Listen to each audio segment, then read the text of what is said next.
People are used to convenience. They like fast access to information. They want to make a fast decision. We think global, but we acted local with BuyParts24. We're the Amazon of spare parts. Hello everyone, welcome to another episode of Ghassan Aboud Holding podcast. I'm SANDEEP NAIR R, Marketing Manager of the Automotive Division in Ghassan Aboud Holding. I have 10 years of experience in automotive industry. I've been with Ghassan Aboud Holding for the past 6 years through the B2B business of spare parts, even the export of commercial vehicles, passenger vehicles, and also the e-commerce section of the spare parts. In today's episode, we'll discuss the digital transformation happening in the automotive industry. Today, I'm joined by Stephen Pickering, General Manager of BuyParts24, who has a frontline experience in managing the digital tools of automotive industry that help us reshape the process, the procedures that's happening in the automotive industry. Welcome, Stephen. Thanks, Sandeep. Pleasure to be here. Stephen Pickering, been in the UAE since 2013.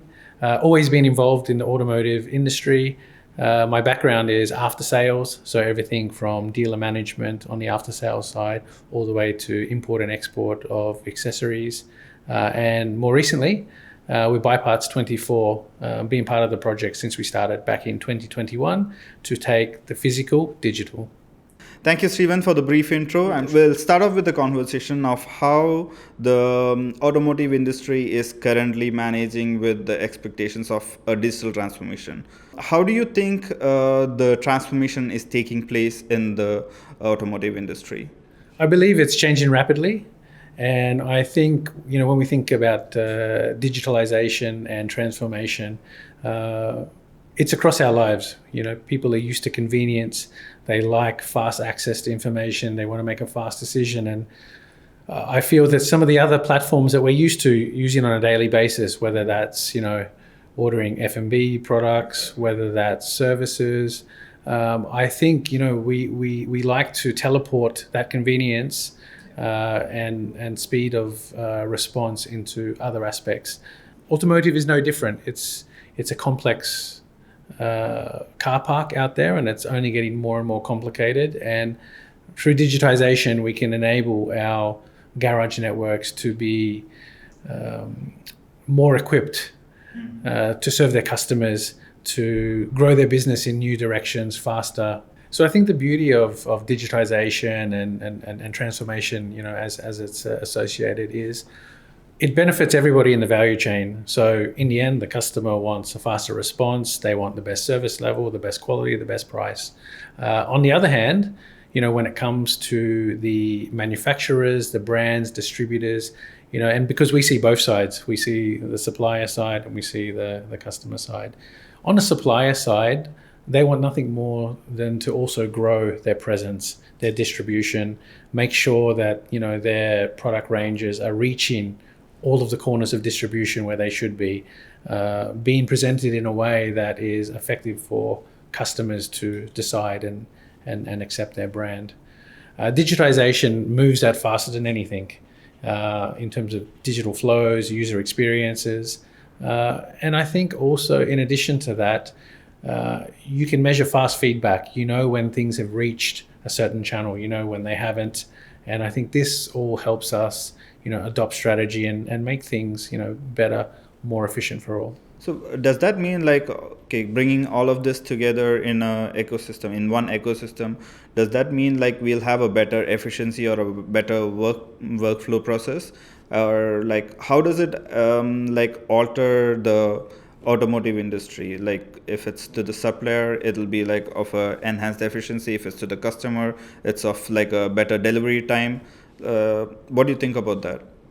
Firstly, I would say BuyParts24 was an idea that maybe people had thought of in the region and knew that that the industry required it, but didn't have the ambition to go after it.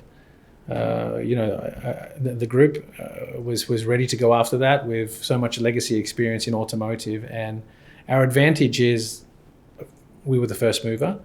So look, globally, there's other platforms that are similar to BuyParts24, but what I would say is, we think global, but we acted local with BuyParts24. We took the approach of being the market neutral. Our approach to the market was to serve the full market, all types of brands, from Japanese to European to American, on the genuine parts side. But also we wanted to take the leadership role in educating the market, driving distribution, being a route to market for also aftermarket brands, which we know a lot of these manufacturers are the key manufacturers for the OEM brands, but also provide a one-stop shop where you could buy not only parts, but also tires, batteries, lubricants. We wanted to be that one-stop solution because the reality is every day in a workshop is different. It's not like the old days where it was similar cars, similar volumes.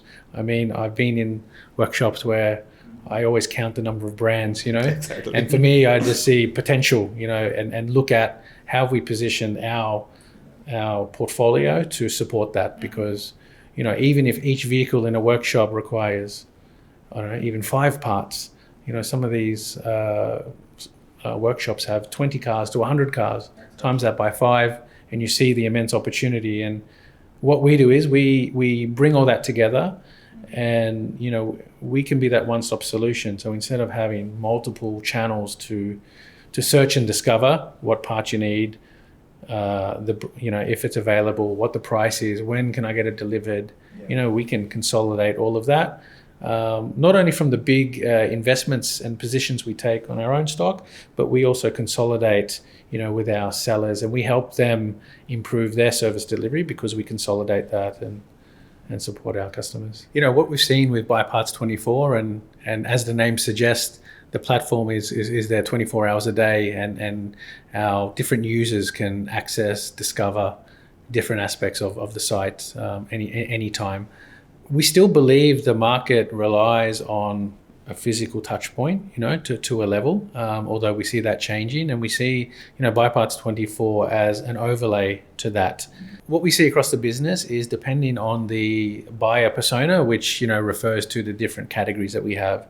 So we have anything from a small workshop to a multi-chain network to a spare parts retailer, and everything in between, including fleets. What we've seen in terms of adoption is that not everybody's the same. Some will be more active on that process, and we've uniquely designed our user experience around that. But what we see is, over time, we're able to move them towards greater adoption. And what I mean by that is more self-guided search, more discovery, and less intervention, by our teams to complete, some of those transactions.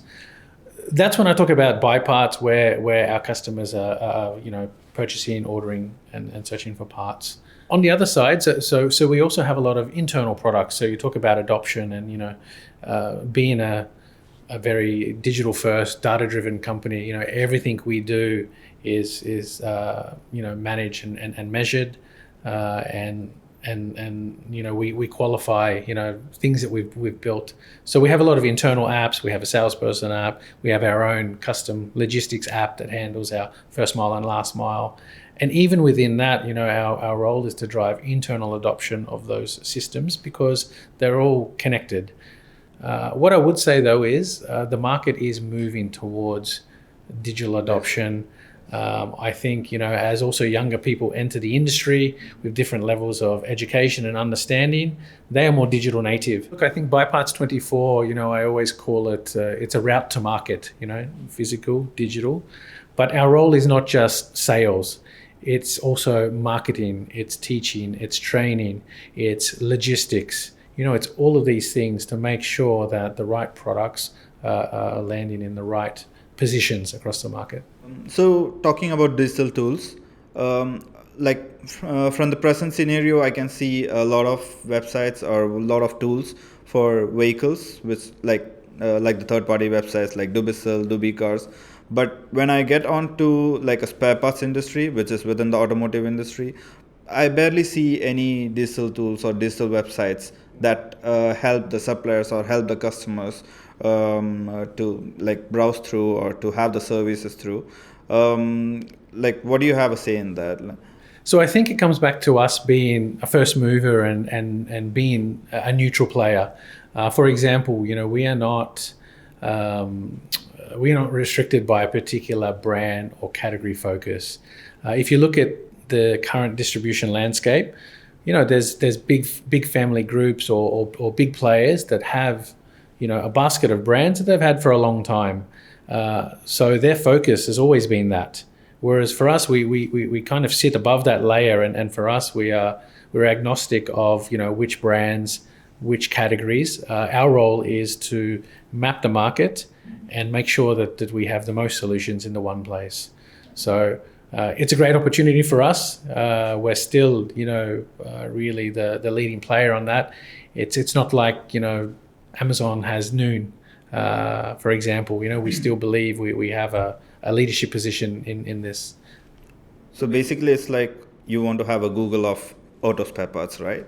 Yes, and look, sometimes we say we're the Amazon of spare parts, but we're the buy parts of spare parts for the buy parts 24. So like soon we'll hear, did you buy parts 24? Exactly. We will even have our own little slogan for people to remember us by. Hoping for that soon. Truly said. Thank you, Stephen. Thank you so much. It was an insightful session, and thank you for all the details regarding the digitalization of the automotive industry, how it's evolving. Thanks for having me, Sandeep. With that being said, digitalization is just not about efficiency. It's more about reshaping the automotive industry of how they operate, how they learn, and even how they interact with the customers. For automotive industry, I think it's just a beginning about this evolution. Thank you for listening to Ghassan Aboud Holding podcast. Hope to see you in the next episode.